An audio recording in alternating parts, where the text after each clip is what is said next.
So Caleb, let's just start with this, because obviously you've been in the news. The New York Times did a big piece about a week or so ago about the making of a YouTube radical, where you were basically the clothesline, if you will, the through line for a story by Kevin Roose in the New York Times that outlined sort of the road to the road to the alt-right and back on some level. And I have to say that I can't remember exactly what the circumstances were, but somewhere I think I saw, maybe on Twitter or something like that, I saw your story, or someone called attention to your story. And my first reaction, I have to say, was, this looks a little bit suspect to me, because we don't often get people who present themselves in this way. We don't quite hear it in that way.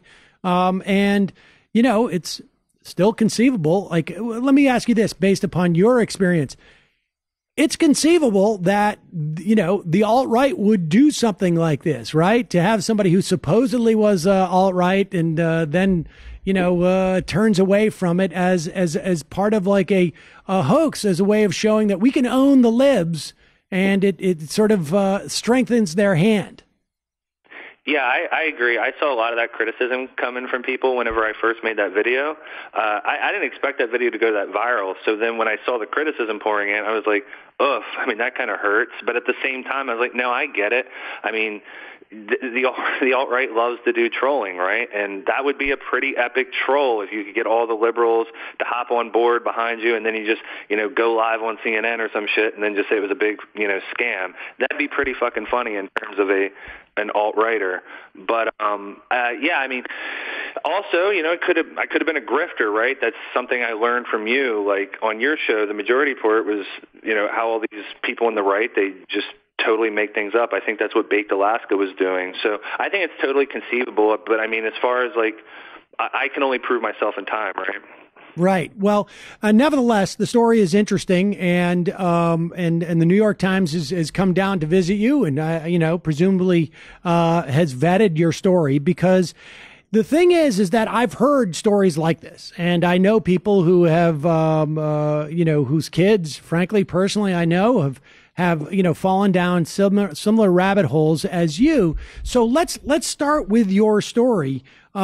Just tell us, you know, where you grew up, and what was your first sort of exposure, and what drove you to the web? I imagine that part of the story is not too dissimilar than a lot of people's.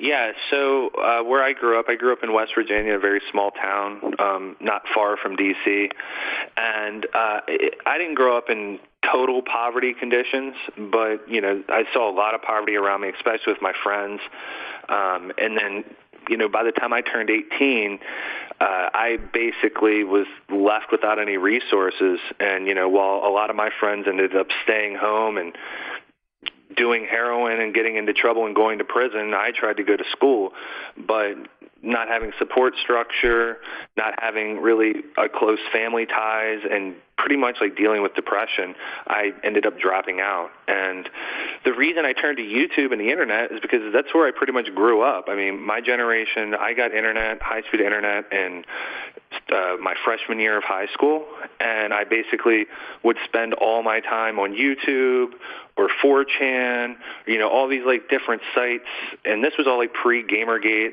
so like the internet didn't have that like this weird air of like right-wing reactionary politics to it. But I mean, it makes sense that I turned to YouTube after coming out of college, because it's where I was comfortable, it's where I grew up.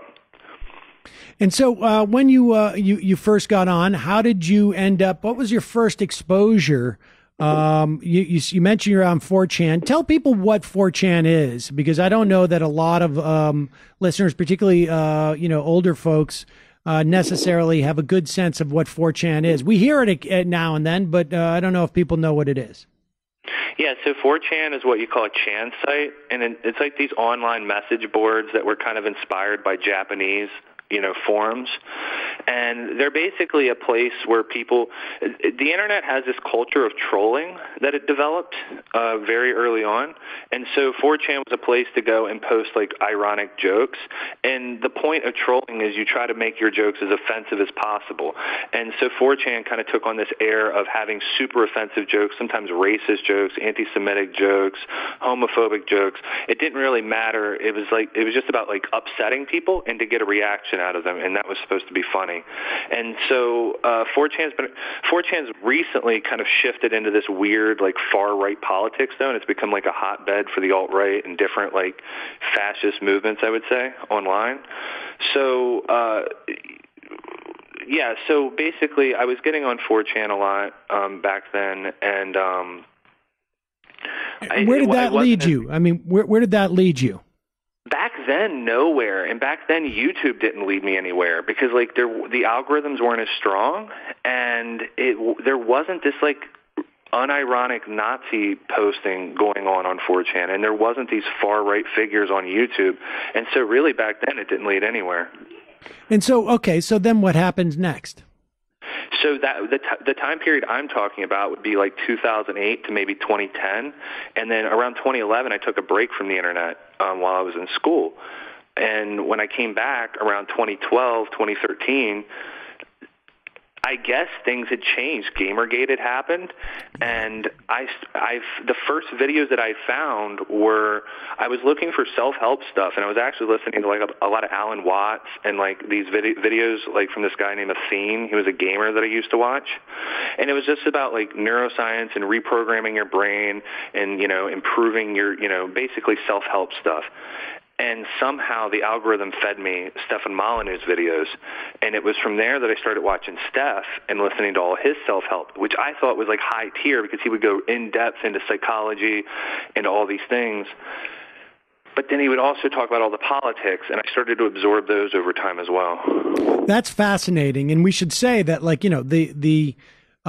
this notion of self-help, there's a lot of people like that who start with self-help and then it becomes political. There are figures out there. I'm not saying that Sam Harris is alt-right, but he entered into the fray through meditation and those type of things, and then starts talking politics. Jordan Peterson, similar dynamic. Self-help into sort of political stuff, and certainly just things like groups like Dianetics. They go around, they look for people who are looking for self-help, who are feeling like they have not achieved their potential, and those people are targets, right? I mean, you are at that point what is known as a soft target because you are clearly searching for something. And here's a guy who shows up who has answers for you that seem pretty clean and crisp. And so what happened? How did you migrate from the self-help into the politics? I think it's just because the way that Steph sold it was that the reason that because he told this story, he had a childhood it was similar to mine in that he had bad family relations, and he didn't enjoy his life growing up very much, and so like I started to identify that. I almost kind of set Steph up as like a father figure, if you will, and what he would say is he said that it's about tradition and honor and honesty and like all these things, and like being conservative is what allows you to have this good life, and that it's people that are liberal that they don't have the happy lives. They're the ones that aren't self-actualized, that what he calls have self-knowledge. And it's almost like you have to be this like tradcon, traditional conservative in order for your life to work, because that's like the algorithm that humans have always run on, and that this liberal stuff is just liberal nonsense, and it's all about feelings and emotions, and it's not about facts. And so that's really like why I think that the political philosophy ended up getting injected in there. And he also would, his political philosophy that he was selling at the time was anarcho-capitalism. And I know you've talked with these people a lot. Like they always talk about principles and your first principles and being honorable and all these they talk about virtue a lot. And so it really sucks you in. It sucked me in because there's the things that I care about.